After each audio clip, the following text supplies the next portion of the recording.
Hello friends, success UPSC pointer में आपका स्वागत है। घटना का चक्र की इस सीरीज में आज हम पढ़ेंगे फ्रेंड्स मुगल कालीन प्रशासन। मुगल कालीन प्रशासन में कैसे कैसे क्या होता था वो हम सारा कुछ डिस्कस करेंगे। तो फ्रेंड्स कि पहला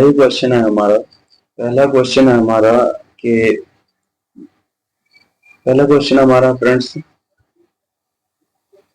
मुगल काल के दौरान मुगल काल के दौरान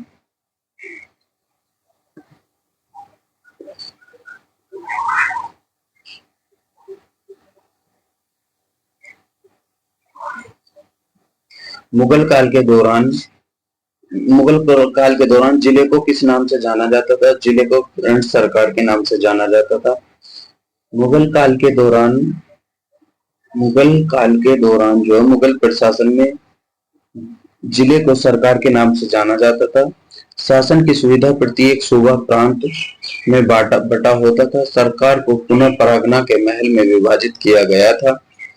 मुगल काल में जनपद क्या कहलाता था? मुगल काल में जनपद सरकार कहलाता था। नेक्स्ट क्वेश्चन हमारा, मुगल काल में सेना का प्रधान निम्न में से कौन होता था? मीर बख्शी होता था। मुगल काल में मीर बख्शी सैन्य विभाग का प्रमुख अधिकारी होता था। उच्च अधिकारियों सहित श्रेणी में मनसबदारों की नियुक्ति के आदेश के द्वारा दिए जाते थे और घोड़ों को दागने और सिपाहियों का मुआयना कराने का भी काम उसी ही जिम्मे था। मुगल शासन में मीर बख्शी का कर्तव्य था, तो वो कर्तव्य जो था फ्रंट टू राजस्व अधिकारियों का पर्यवेक्षण करना। नीचे दिए गए दो कथन दिए गए और उन दोनों को बताना है।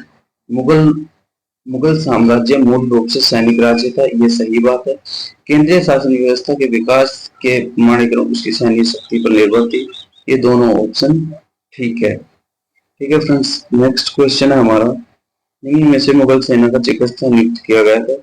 वो नियुक्त किया गया था मनोची को। ठीक है फ्रेंड्स, नेक्स्ट क्वेश्चन है हमारा, आहदी वे घुड़सवार सिपाही थे जिन्होंने अपनी सेवाएं एकाकी प्रदान की और किसी सरदार के साथ अपने को संलग्न नहीं किया। सम्राट जिनका आसन कर्नल था। ये तीनों ऑप्शन जो ठीक है। ठीक है फ्रेंड्स, नेक्स्ट क्वेश्चन हमारा 8, महोत्सव कौन थे? तो फ्रेंड्स, महोत्सव जो थे एक लोक आचरण अधिकारी होते थे। कौन होते थे? लोक आचरण अधिकारी होते थे। मुगल प्रशासन में महोत्सव जन आचरण रक्षण विभाग का प्रधान था। उसका कार्य सार्वजनिक रूप से आचरण उच्च बनाए रखना था। उसको शुद्ध बनाए रखने के लिए अकबर ने नगरों में मदिरा की बिक्री तथा वैश्यों का निवास निषिद्ध था। मध्यकालीन भारत में मनसबदारी प्रथा खास तौर से इसलिए चलाई गई क्योंकि साफ सुथरा प्रशासन लागू हो सके। मनसबदारी व्यवस्था एक विशिष्ट प्रशासनिक व्यवस्था थी जिसका प्रचलन मुगल शासक अकबर द्वारा किया गया था।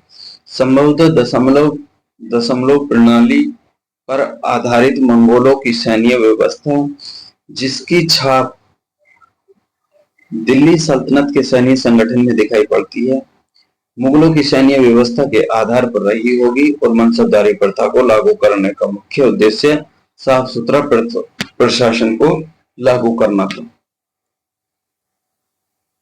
निम्नलिखित बातों में से कौन सी मनसबदारी व्यवस्था के विषय में सत्य नहीं है?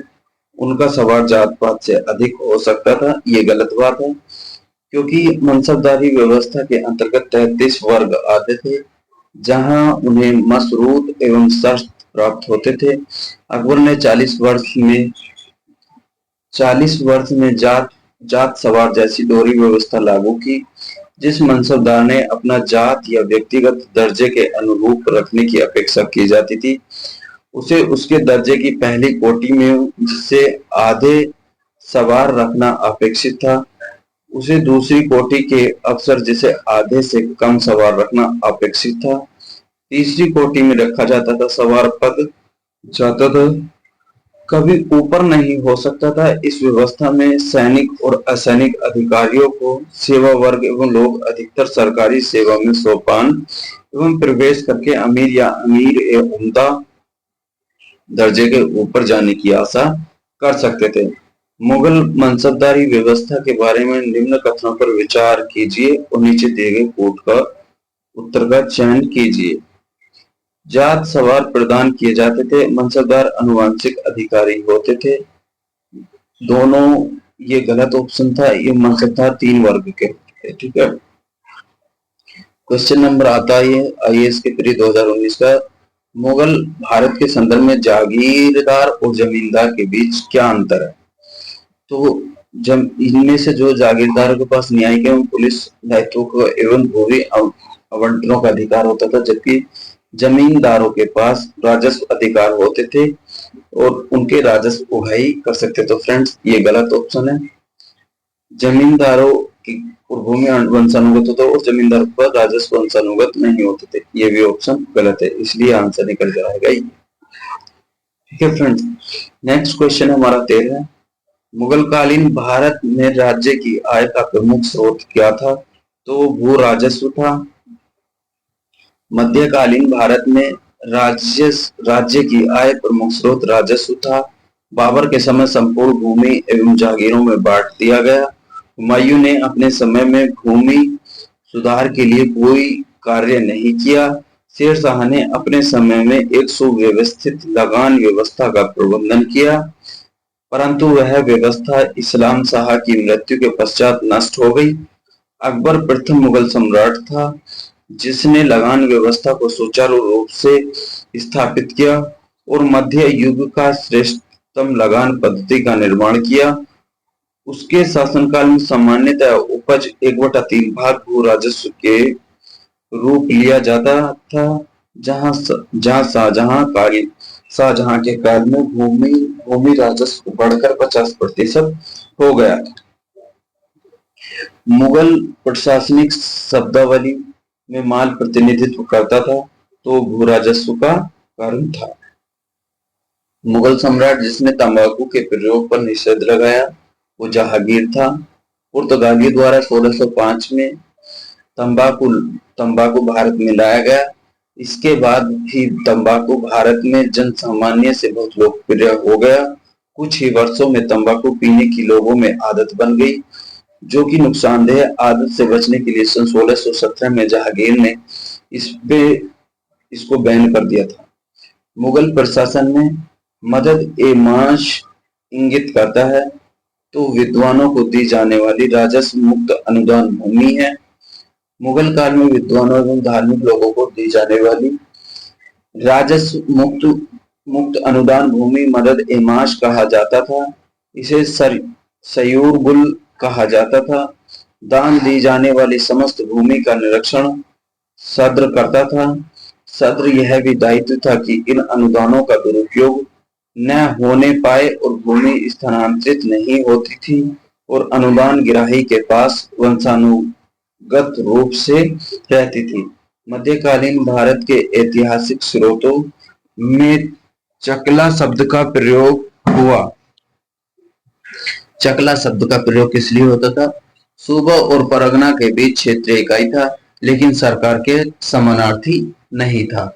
मुगल काल में प्रशासन की सुविधा की दृष्टि से प्रत्येक प्रांत को सरकारों अथवा जिलों में विभाजित किया गया था।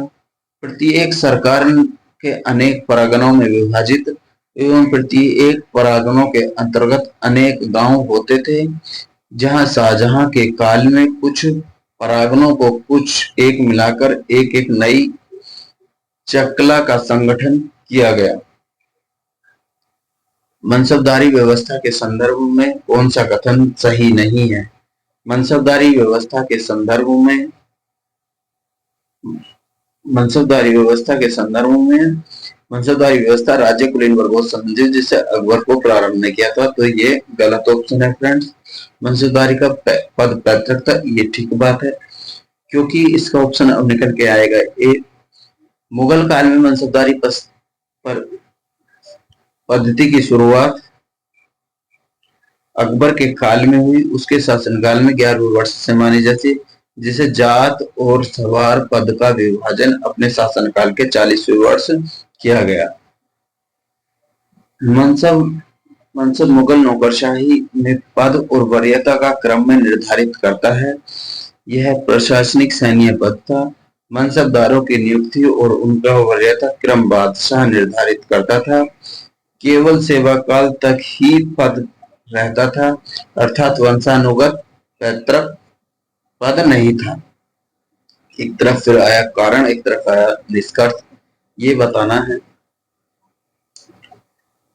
मुगल काल में मनसबदारी प्रथा, ये ठीक बात है। मनसबदारों का चयन योग्यता के आधार पर होता है, बात ये भी ठीक है। कथन दोनों सही है, परंतु दोनों एक दूसरे को स्पष्ट नहीं करते। मनसबदारी व्यवस्था मुगल प्रशासनिक व्यवस्था मूल आधार थी।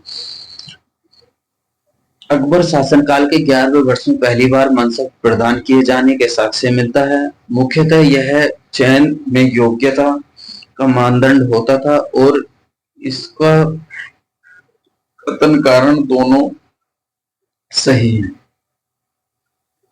फिर नेक्स्ट आया ये, सभी मनसबदार सेना के अधिकारी नहीं होते थे। मुगल शासन में अधिकारी, उच्च अधिकारी भी मनसबदार होते थे। तो इस प्रकार इसका ए और बी दोनों ठीक हैं। दीन ए वतन, एक तरफ अधिकारी दूसरी तरफ कर्तव्य है। तो फ्रेंड्स दीन ए वतन जो जाएगा वो मिलेगा दीन ए वतन। दीन ए वतन किससे संबंधित है?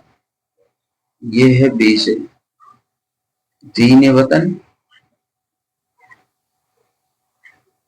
जागीर का वेतन। मुस्तफीज राज्य की आय से, इस प्रकार आपका आंसर निकल के आएगा बी। ये जाएगा 1 से, ये जाएगा। दीन ए वतन जागीर व वेतन को देखना।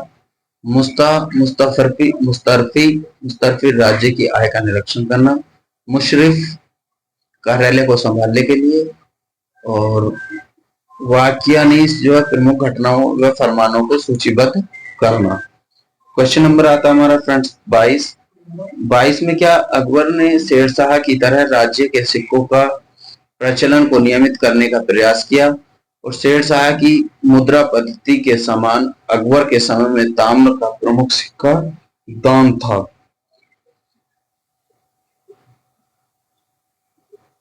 दोनों ही ठीक है। ये निम्नलिखित राजाओं में से किसने राम सीता की आकृतियों की रामसिंह देवनागरी लिपि के लेख से कुछ सिक्के चलाए?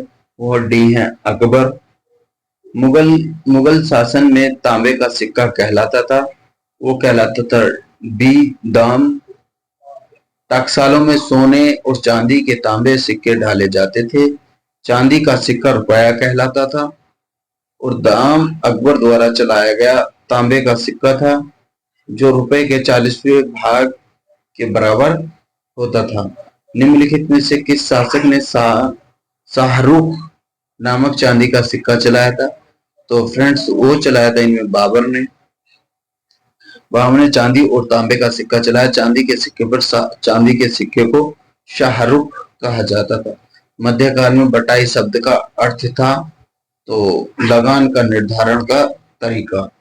मध्यकाल में बटाई शब्द का तात्पर्य लगान निर्धारण की पद्धति थी जिसमें वास्तविक उपज बंटवारा राज्य और कृषक के बीच होता था। शेरशाह सूरी ने लगान निर्धारण के लिए 3 प्रणालियां अपनाई थी। नंबर 1 नस्क, नंबर 2 नकदी अथवा जब्ती, नंबर 3 गल्ला बख्शी और बटाई। अकबर के शासनकाल में दक्कन में निम्न पद्धतियों में कौन सा भू राजस्व वसूली प्रचलित का आधार था? तो वो था हल की संख्या। JN सरकार की औरंगजेब का इतिहास में पृष्ठ संख्या 190 पर यह उल्लेख है कि अकबर के शासनकाल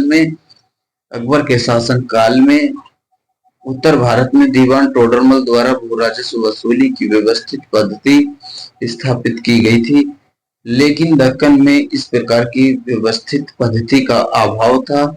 इस दौरान दक्कन के किसान प्रति हल के आधार पर राज्य को भू राजस्व का भुगतान करते थे। निम्नलिखित में से इस मुगलकालीन नहर का निर्माण फिरोज शाह की रजब वहा को पुनर्जीवित करके किया जाता था? तो फ्रेंड्स वो किया जाता था बी शहाब नहर। मुगलकालीन साहब नहर फिरोज शाह रजवाहा की पुनर्जीवित करके बनाया गया था। मुगल बादशाह अकबर के समय में पहले शिहाबुद्दीन खान, बाद में नसरुद्दीन मोहम्मद तार खान द्वारा नहर की खुदाई को मरम्मत करके चौड़ा करवाया गया। और अकबर के समय में गवर्नर शहाबुद्दीन की खेती को विस्तार देने के लिए नहर की मरम्मत करवाई गई। इसका नाम बदलकर सिहाब नहर कर दिया गया। तो ठीक है फ्रेंड्स, आज की वीडियो को हम यहीं पे विराम देते हैं। मिलते हैं नेक्स्ट वीडियो में। Thank you.